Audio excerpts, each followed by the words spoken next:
Welcome in, take a seat or stand, whatever. Today we're continuing our series looking at all the classes and specs before Shadowlands. Today's spec, Vengeance Demon Hunter. Vengeance continues the trend of Demon Hunter specs. It's fun, and it's strong in the right content. Before we get into the guide, not that you guys particularly asked for it, but it's only right we add a section for Azerite. After all, it looks like we have a little bit more time before BFA, so we may as well know what to do with it before we can't use it anymore in Shadowlands. Finally, because I know most of you goofballs are going to skip the Azerite section at the end, I'm putting the thank you section at the beginning so you don't miss it. Thank you all for 200 subscribers. The channel is growing like crazy, and I have all of you to thank for that. As a community, we're shooting for 500. If you're not subbed already, join us and help us get there. Now, on to the guide. We now have Immolation Aura for Vengeance, which is a boost to our damage and a little extra Fury generation. And on that note, Pain is now called Fury. Fell Devastation comes out of the talents, and we have it baseline for Vengeance. A welcome addition to the rotation, and you feel like a badass when you cast it, especially when you're running the new Demonic talent. Finally, we're getting Revel in Pain.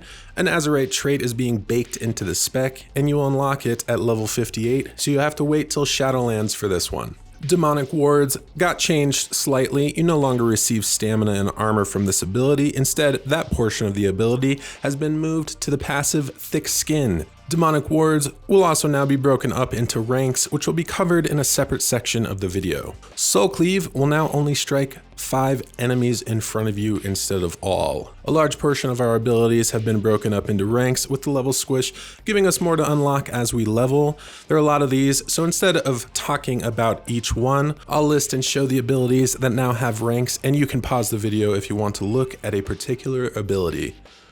Consume Magic, Demon Spikes, Demonic Wards, Disrupt, Fell Devastation, Fiery Brand, Immolation Aura, Infernal Strike, Mastery Fell Blood, Metamorphosis, Sigil of Flame, Sigil of Misery, Sigil of Silence, Soul Cleave, Spectral Sight, and Throw Glaive.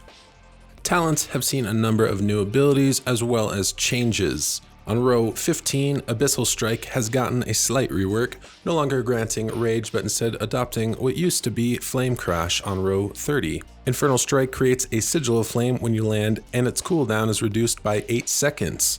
Also on row 15, Agonizing Flames no longer increases the damage of Immolation Aura but instead increases the duration by 50%. Fellblade has been moved to row 15 from row 30. On row 25, Burning Alive has had its damage portion removed, now just spreading Fiery Brand.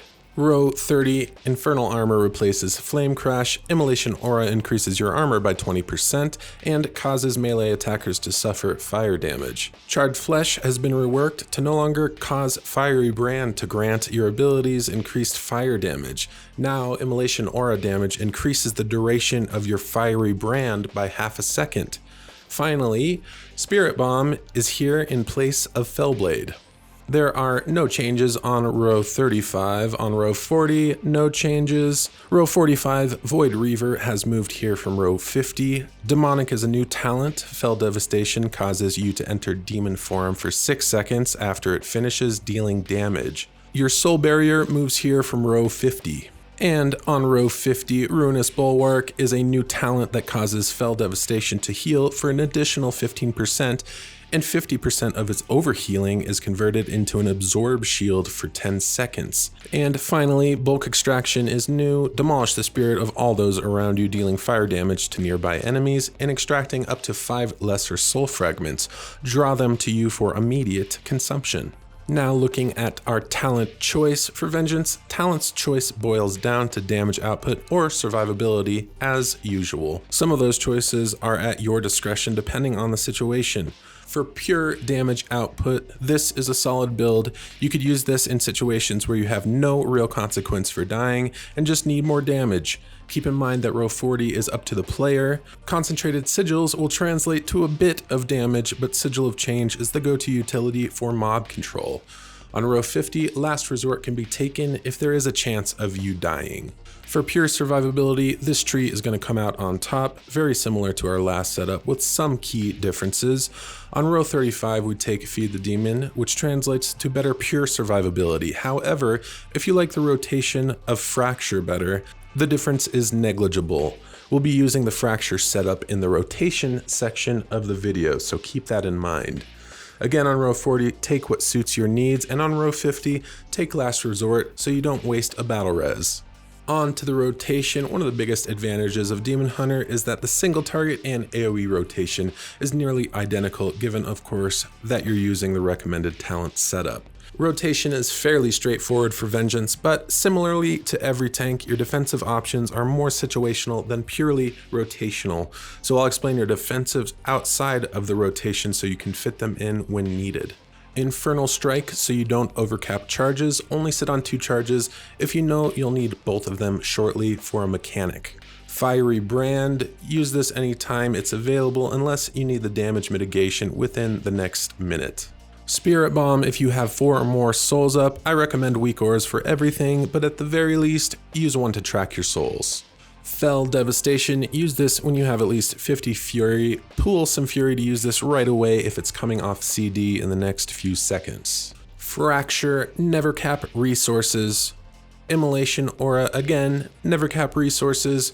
Remember, our talent Fallout gives Immolation Aura's initial burst a chance to create a soul fragment. Soul Cleave, use this as a Fury spender even when you don't have 2 soul fragments. Sigil of Flame, the effect stacks, so a cool trick you can use is to Sigil of Flame and then use Infernal Strike, which is off the GCD, right after. Of course, this only works if you're running the Abyssal Strike talent. Finally, you can use Throwglaive when you have absolutely nothing else to do.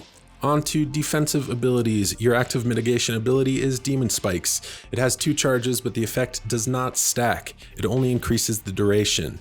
It's impossible to have 100% uptime on this ability, so you need to use it when you're about to take a large amount of physical damage or you're tanking physical damage like melee hits. Never let this sit on 2 charges unless you're not tanking or you have Metamorphosis up. Meta gives us a massive amount of % physical resistance, which means the flat addition from Demon Spikes is negligible. Fiery Brand reduces the damage a single enemy does to you by 40% for 8 seconds and also does a good amount of damage. You want to use this on cooldown unless you're expecting heavy damage within the next minute. Finally, Metamorphosis is your huge defensive. Separate the way you think about this ability for Havoc with the way you think about it for Vengeance. It's a different ability. For Vengeance, it will increase your health by 50% and armor by 200%. This should be used before big damage, but keep in mind it's on a 3-minute cooldown, so use it efficiently. Last but not least, we'll look at Azerite, and we'll keep this section short because we'll no longer be using Azerite gear or essences in Shadowlands.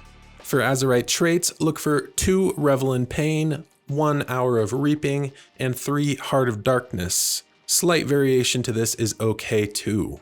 As for essences, for rating, your major essence should be Crucible of Flame or Vision of Perfection. For minor essences, you should look for Strafe from Conflict and Strafe, Null Barrier from Nullification Dynamo, and Symbiotic Presence from Bursting Void Droplet.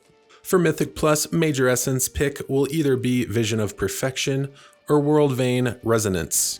Minor essence will be Strive for Perfection from Vision of Perfection if it's not being used as your major essence.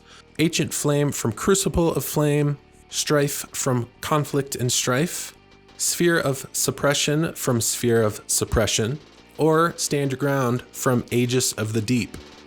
That does it for this one. If you made it this far, did we just become best friends? Thanks again for the support. I'd like to do something special with you for the next guide and let you pick what class we do next. I'll leave a poll in the description and you can go vote. Hopefully your class wins. Good luck. I'm Blastyface and I'll see you in the next video.